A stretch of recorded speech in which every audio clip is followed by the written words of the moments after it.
it just, I think it's like letting the person into your prepper group that wants to talk about militias and explosives. Don't. And if you disagree, be careful.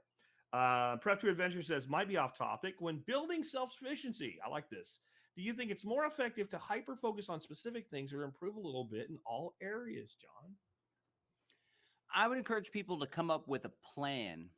And it's like a plan laid out where you got goals and it's like, what's most important right now? Back to my thing where it's like, where am I most vulnerable? So for example, with Rebecca and I here in Texas, Jack, you lived through it. We had this crazy snowstorm in February and it was a real eye opener. I'm sure you were just fine, Jack. Yeah. It was a real eye opener for a lot of people. And we were living in a tiny home at the time. And thankfully we didn't have the electricity go down because we were close to a power plant. But anyway, we were like, the first thing we do when we get this homestead we're saving up for, we're going to put a solar system on it because we are not going to go through that again. Like my parents had to cuddle up in front of the fireplace in the living room. I think it was nice and romantic for them. They were drinking wine and stuff, but it's rough. People died, like, so I would say like, what is the most important thing? Start on that.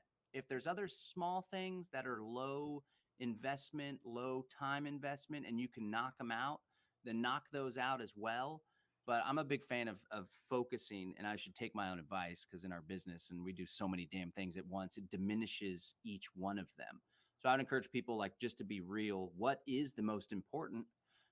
What is the most important to me as far as being prepared, and then lean into that, but also be aware there could be a few projects you could knock out in a weekend or even in a few hours, and maybe those can be done alongside it. But I encourage people to focus and then move on to the next thing, but do so in a strategic way that fits in with a broader plan. Yeah, I mean, my thing on this is, well, it makes me think of Robert Heinlein. I can't remember the whole quote, but it's like a man should be able to do all these things from like, con a ship, change a diaper, whatever, and his specialization is for insects. Right? Like we really should be generalists more as humans. And one of the other people that I've always really admired their work is Benjamin Franklin, one of the country's founders.